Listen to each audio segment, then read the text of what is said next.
NATO के 32 सदस्य देश। ये पूरी लिस्ट याद करना बड़ा मुश्किल काम लगता है ना, खासकर तब जब बात एग्जाम की हो जहां एक एक नंबर कीमती होता है। तो चिंता मत कीजिए, आज हम इसी मुश्किल को आसान बनाने वाले हैं। चलिए मिलकर देखते हैं कि इन सभी देशों को एकदम आसानी से कैसे याद रखा जा सकता है। ये वाकई एक बहुत बड़ा सवाल है ना? लेकिन इसका एक तरीका है।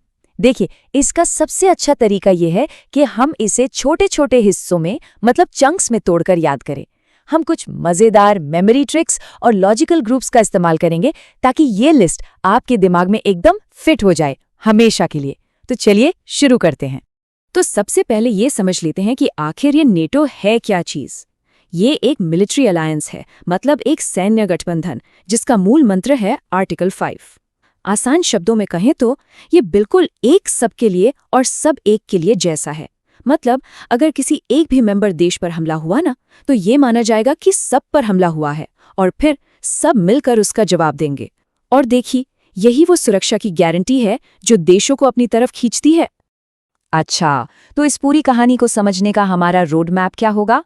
हम शुरुआत करेंगे इसके 12 फाउंडिंग मेंबर्स से, फिर देखेंगे कोल्ड वॉर के दौरान कौन कौन जुड़ा, इसके बाद आएगी वो पूर्व की ओर लहर और नाटो का सबसे बड़ा विस्तार, और आखिर में हम बात करेंगे सबसे नए सदस्यों की।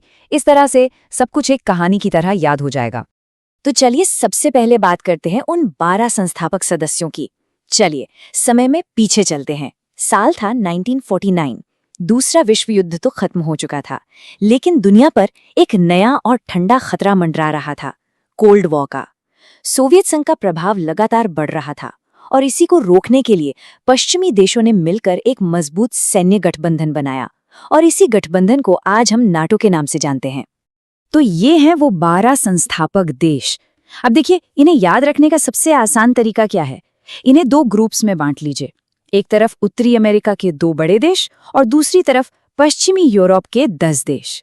बस इन्हीं सब ने मिलकर इस ऐतिहासिक गठबंधन की नींव रखी।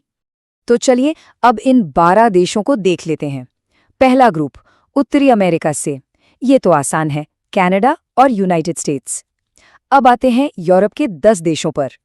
इसमें हैं यूके, फ्रांस, इटली और पुर्तगाल। फिर आते हैं 3 बेनेलक्स देश, मतलब बेल्जियम, नीदरलैंड्स और लग्जमबर्ग। और आखिर में 3 नॉर्डिक देश, डेनमार्क, आइसलैंड और नॉर्वे। तो हो गए ना पूरे 12। ये है हमारा पहला और सबसे जरूरी ग्रुप, 12 संस्थापक सदस्य। चलिए अब कहानी में आगे बढ़ते हैं। नाटो की स्थापना तो हो चुकी थी, लेकिन कोल्ड वॉर की जियोपॉलिटिकल शतरंज की बिसात पर अभी कई चालें बाकी थीं, और हर नया सदस्य एक बहुत ही मजबूत रणनीतिक कदम था। इस दौर में, मतलब कोल्ड वॉर के दौरान 3 खास सालों में नाटो का विस्तार हुआ, 1952, 1955 और 1982। और हर एक के पीछे एक बहुत खास रणनीतिक वजह थी।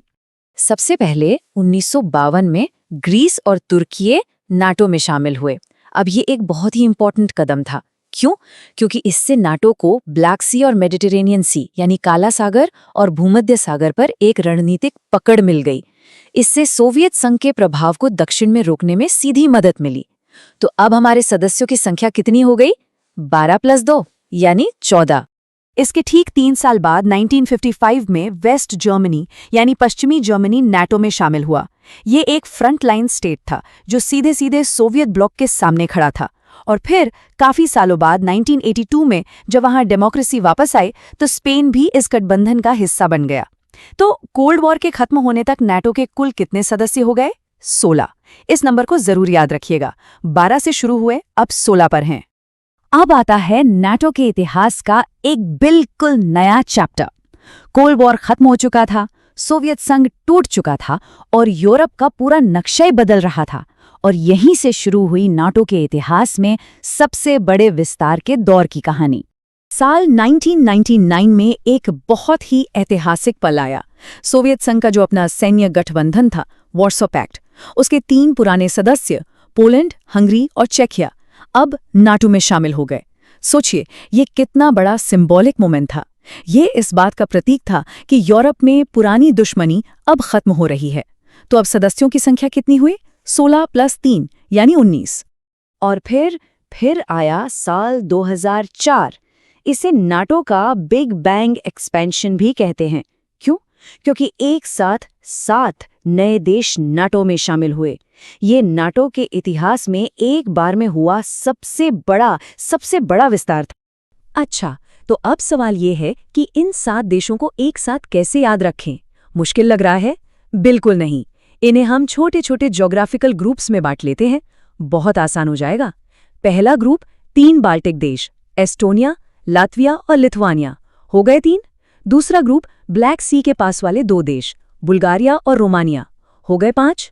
और तीसरा ग्रुप सेंट्रल और साउथ ईस्ट यूरोप के 2 देश, स्लोवाकिया और स्लोवेनिया, हो गए पूरे 7। देखिए कितना आसान था। तो अब कुल सदस्य कितने हो गए? 19 + 7 यानी 26।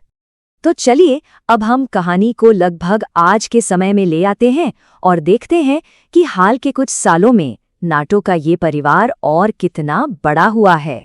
देखिए यहाँ भी एक बहुत क्लियर पैटर्न है। ये सभी देश बाल्कन पेनिनसुला में हैं, एड्रियाटिक सागर के पास। इसीलिए हम इन्हें एड्रियाटिक ग्रुप कहकर याद रख सकते हैं। इसमें 2009 में शामिल हुए अल्बानिया और क्रोएशिया, फिर 2017 में मोंटेनेग्रो और 2020 में नॉर्थ मैसेडोनिया। इसके साथ ही सदस्यों की संख्या पहुंच गई 30 पर। हम 32 के बहुत करीब हैं। और फिर आया साल 2023 और एक बहुत ही महत्वपूर्ण घटना हुई। फिनलैंड नाटो का 31वां सदस्य बन गया। अब ये रणनीतिक रूप से एक बहुत बड़ा कदम था। क्यों? क्योंकि इसके जुड़ते ही रशिया के साथ नाटो की जो जमीनी सीमा थी वो डबल से भी ज्यादा हो गई। और अब आते हैं सबसे लेटेस्ट मेंबर पर, स्वीडन, जो 2024 में नाटो का 32वां यानी 32nd सदस्य बना। इसके आने से बाल्टिक सागर वाले इलाके में नाटो की पकड़ और भी ज्यादा मजबूत हो गई है। तो ये है हमारे 32 देशों की पूरी सूची। देखिए हमने इसे स्टेप बाय स्टेप कैसे कवर कर लिया। तो हमने 1949 से लेकर आज तक का ये पूरा सफर देख लिया। अब एक नजर डालते हैं पूरी तस्वीर पर कि आज नाटो कैसा दिखता है और इसका भविष्य क्या हो सकता है। तो सबसे इंपॉर्टेंट बात जो बिल्कुल नहीं भूलनी है वो है ये नंबर। आज नाटो में कुल 32 सदस्य देश हैं। ये आपके एग्जाम के लिए एक बहुत बहुत जरूरी फैक्ट है। ये जो नक्शा हम देख रहे हैं ये अपने आप में पूरी कहानी बताता है। 1949 के उन 12 संस्थापक देशों से लेकर आज के इन 32 देशों के मजबूत गठबंधन तक का सफर। यह साफ साफ दिखाता है कि पिछले 75 सालों में दुनिया और खासकर यूरोप की राजनीति कितनी ज्यादा बदल चुकी है।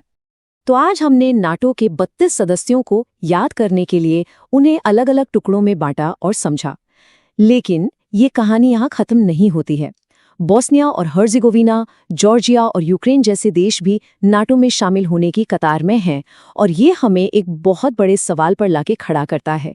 क्या नाटो का ये विस्तार आगे भी जारी रहेगा और इस लगातार बदलते हुए गठबंधन का भविष्य आखिर क्या होगा?